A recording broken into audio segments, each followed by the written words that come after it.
राही के लिए अनुपमा जोशी है वनराज शाह। नमस्कार दोस्तों, स्वागत है आपका आपके अपने चैनल हंग्री स्पिरिट्स में। हंग्री स्पिरिट्स देख रहे सारे दर्शकों का मैं अंजू शर्मा दिल से स्वागत करती हूं।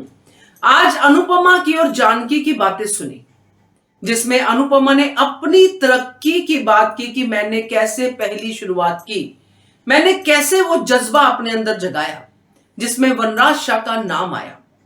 तो क्या अनुपमा ये कहना चाहती थी कि आज यहां पे मैं खड़ी हूं अपनी राही के लिए वनराज शाह बनके?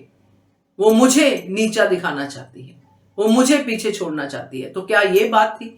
चलो बात करते हैं इसके ऊपर। पहले वही निवेदन, जिन्होंने अभी तक चैनल को सब्सक्राइब नहीं किया है कृपया कर लीजिए, साथ में दोस्तों बेल आइकॉन दबाइएगा ताकि आपको हमारे वीडियोस के नोटिफिकेशन मिलते रहें। आपको याद होगा पहले जब ये चीजें होती थी, वनराज शाह करता था और अनुपमा उसी दुगने जोश के साथ आगे आती थी और जीत की जो है मोहर लगाती थी। तब हमने रिवर्स साइकोलॉजी की बात बहुत बार की थी।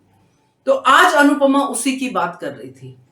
यहां पे ये मैंने इसलिए कहा है, वनराज शाह की जगह अनुपमा का जो भी मैंने कहा है, तो वो इसलिए कहा है कि वनराज शाह भी उस समय रिवर्स साइकोलॉजी का काम कर रहा था अनुपमा के लिए, जो आज अनुपमा कर रही है राही के लिए। तो अनुपमा वनराज शाह नहीं बनती है, यहां पे बिल्कुल नहीं बनती है, मगर सिचुएशन और इक्वेशन सेम बनती है। जो अनुपमा ने कहा कि ये खुद के लिए नहीं, ये मुझे पीछे छोड़ने के लिए ये मेहनत भी करेगी, ये कामयाबी भी हासिल करेगी। जैसे मुझे जब वनराज शाह नीचा दिखाता था, जब वनराज शाह मुझे कहता था कि ये तो घर की औरत है, कुछ नहीं कर सकती, और यहां तक कि अमेरिका में जो रिसेंट एग्जांपल्स हैं, वनराज शाह ने तब भी यही कहा था कि तुम्हें तो क्या जो भी स्पेलिंग नहीं आते हैं कुजीन के, और तुम तो कुछ नहीं कर सकते। तब उसने सुपर शेफ की ट्रॉफी जीती थी। तो ये जब जीत रही थी तब भी उसको वनराज शाह का ही ख्याल आया था कि उसने मुझे ये चैलेंज दिया था। तो जो लोग आपकी जिंदगी में चैलेंज बन के आते हैं वही आपकी कामयाबी के भी साथी होते हैं। तो इसीलिए आज भी अनुपमा को याद है कि कैसे मुझे नीचा दिखाया, और उस चीज को मैंने दिमाग में रखा। दुनिया से लड़ना है, वनराज शाह से लड़ना है, मगर ऐसे नहीं कि लड़ना है।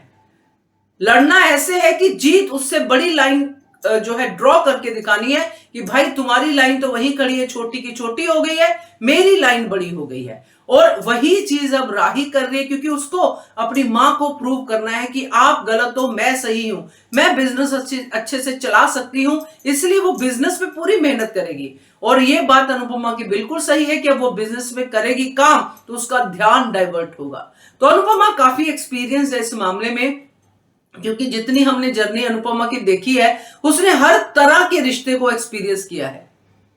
तो जो प्यार की कमी थी, उस रिश्ते की कमी थी, वो अनुज ने पूरी कर दी, क्योंकि प्यार उसको कभी पता ही नहीं था कि प्यार होता क्या है। उसको तो हस्बैंड वाइफ ही पता थे।